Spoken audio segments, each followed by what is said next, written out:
안녕하세요. 서정욱입니다. 영어 뮤지엄을 한국어로 번역하면 미술관 또는 박물관이 됩니다. 그래서 루브르도 루브르 미술관으로도 불리고 루브르 박물관으로도 불립니다.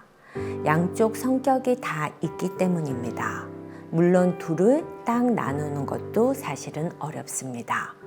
그래도 지금까지 우리는 미술품을 대하는 입장으로 기울어져 감상해 왔습니다.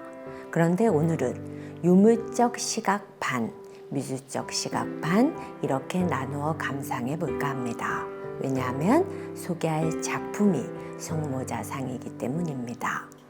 성모자상은 아주 오래전부터 그려진 유물의 성격이 있습니다. 기독교가 생긴 후 신자들은 기도를 하게 되었고 그때마다 바라볼 수 있는 그림이 필요했습니다. 그리고 평소에도 수시로 보면서 위로받을 그림이 필요했습니다. 그런 요구로 생긴 것이 성화입니다. 그리고 성화 중에서도 가장 인기 있던 것이 성모자가 나오는 작품입니다. 성모자상은 또 다른 기능도 있습니다. 나를 지켜주는 마음의 방패 같은 역할입니다. 그래서 왕이나 귀족이나 일반 시민이나 집에 성모자상을 걸어두고 싶어 했습니다. 기독교인이라면 말이죠. 그렇다면 많은 성화 중에서 왜 성모자상이었을까요? 먼저 예수님이 나옵니다. 그것도 어린 예수, 가장 순수한 예수님이 나옵니다. 바라볼수록 편안해집니다. 두 번째는 성모 마리아가 나옵니다. 어떤 성당이라도 성모 마리아상이 있습니다. 이유는 종교적으로 가장 이상적인 인간의 표상이기 때문입니다. 그러니 두 분이 나오는 성모자상이야말로 가장 인기 있을 수밖에 없었겠죠. 그런데 성모자상 중에서도 최고로 꼽히는 작품이 따로 있었습니다. 경제적 여유가 있는 사람이라면 모두 이 화가의 작품을 원했습니다. 오늘 루브르에서 소개할 화가와 작품입니다. 화가는 라파엘로, 작품은 세례 요한과 함께 있는 성모와 아기 예수입니다. 작품을 볼까요? 빨간색 원피스 위에 파란 옷을 두른 성모가 앉아 있습니다. 금발 머리를 단정하게 묶은 그녀는 앳되고 순수해 보입니다. 엄마지만 순결함을 간직한 채 출산한 동정녀 마리아이기 때문입니다. 그녀는 아기 예수와 눈을 마주치고 있는데 웃지는 않습니다. 평범한 엄마라면 아가와 눈 마주치는 순간부터 웃음을 참을 수 없었겠죠. 하지만 그녀의 아기는 예수 그리스도입니다. 평범한 어르기 같은 것은 필요 없습니다. 눈 맞춤은 이미 고결한 대화입니다. 마리아 옷이 파란색은 구원의 교회를 상징합니다. 인간의 죄는 이미 저질러진 상태입니다. 빨간색은 후에 예수님의 죽음을 상징합니다. 그 죽음으로 인간은 구원받을 수 있는 것입니다. 두 분은 그것에 관해 이야기하는 중입니다.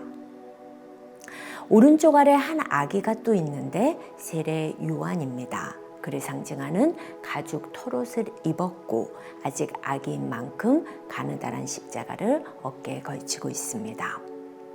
아기 세례 요한은 이들이 눈빛 대화를 경청하고 있으며 예수가 십자가에 못 박힐 것을 알고 있습니다. 그래서 무릎을 꿇었습니다. 그들이 숭고함에 경의를 표하는 것입니다. 어떻게 엄마와 아기들이 저럴 수 있지? 라고 생각한다면 큰일 납니다. 모두의 머리에는 후광이 있습니다. 예수 그리스도와 성자 두 분입니다. 먼저 여기까지 가볍게 살펴보겠습니다. 이제부터 현재를 잊고 유물을 대하는 시각으로 상상해 보시죠. 당장 내일이 불안하던 중세, 기독교가 모두를 지켜주던 15세기 이런 성모자상을 집에 걸어두고 싶어하던 그 시대 사람들의 간절함이 와 닿으십니까?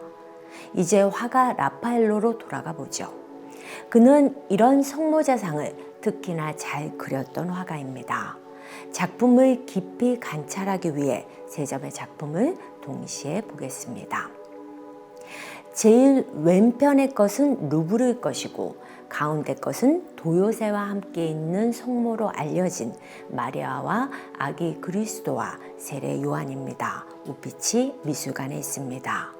그 오른쪽 것은 초원이 성모이고 빈 미술사 박물관에 있습니다.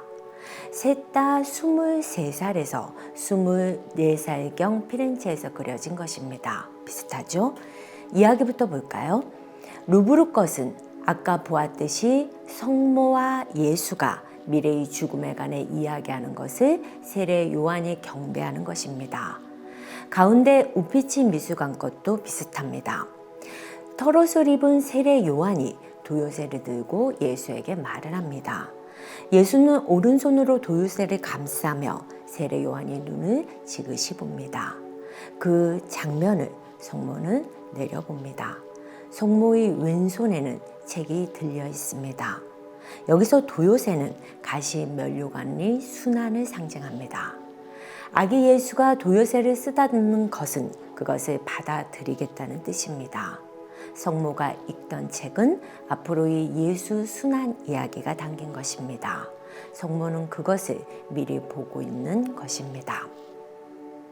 오른편 빈 미술사 박물관에 있는 초원의 성모를 보죠. 세례 요한과 아기 예수가 마주보고 있고 성모가 그 둘을 바라보는 모양입니다. 세례 요한과 아기 예수 사이에는 가는 십자가가 있습니다.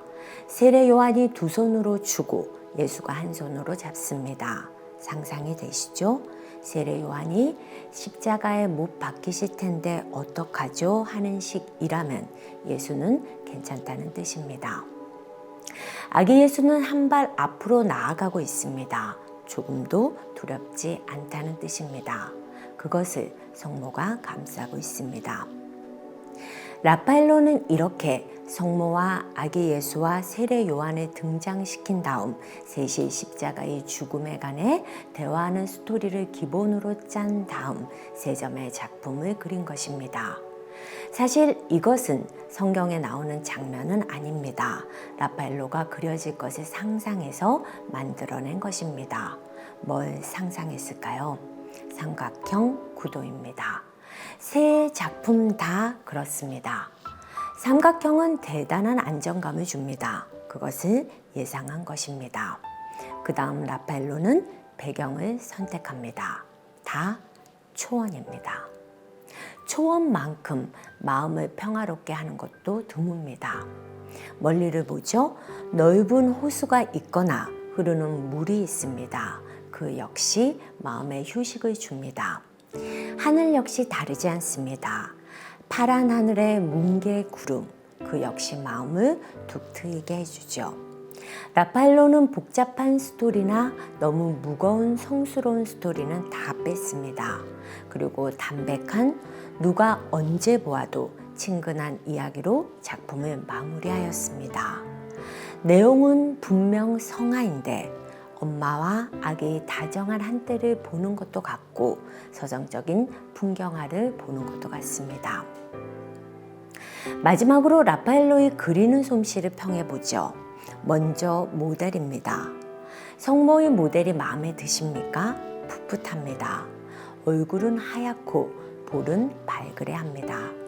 게다가 성모는 우리를 바라보지 않습니다. 서로들 눈을 마주칩니다. 만약 모델이 우리를 바라보고 있다면 인상적인 그림은 되었겠지만 지금처럼 편안하지는 않았을 겁니다. 라파엘로가 관객을 배려한 것입니다. 채색은 어떠십니까? 성모의 피부톤과 아가들의 피부톤이 매우 부드럽게 그려지지 않았나요? 이것은 라파엘로의 탁월한 채색 솜씨 덕분입니다. 성모의 파란 치마를 눈여겨보세요. 마음이 씻겨나가는 듯 시원함을 주지 않나요? 그런데 루브르의 것이 파란색은 조금 부족하죠. 그것만은 라파엘로가 그리지 않아서 그렇습니다. 그가 미완성으로 남긴 것을 화가 리돌프 델 기를란다요가 마무리한 것입니다. 이제 다시 루브르의 세례 요한과 함께 있는 성모와 아기 예수로 돌아와 보죠. 저는 오늘 15세기 유산을 바라보는 관점, 그리고 라파엘로를 감상하는 관점, 이렇게 두 방향에서 소개했습니다. 성모자상이 그때 사람들에게 어떤 의미였을까? 수많은 화가들 사이에서 라파엘로는 자신의 특징을 어디에 두었을까? 왜 많은 사람들이 라파엘로를 좋아할 수밖에 없었을까? 좀 이해가 되십니까? 설명이 부족했다면 더 감상하시면서 그 부분까지 채워보시죠. 그럼 오늘도 행복하시길 바라며 다음 시간에도 좋은 작품으로 찾아오겠습니다. 평안한 하루 보내시기 바랍니다.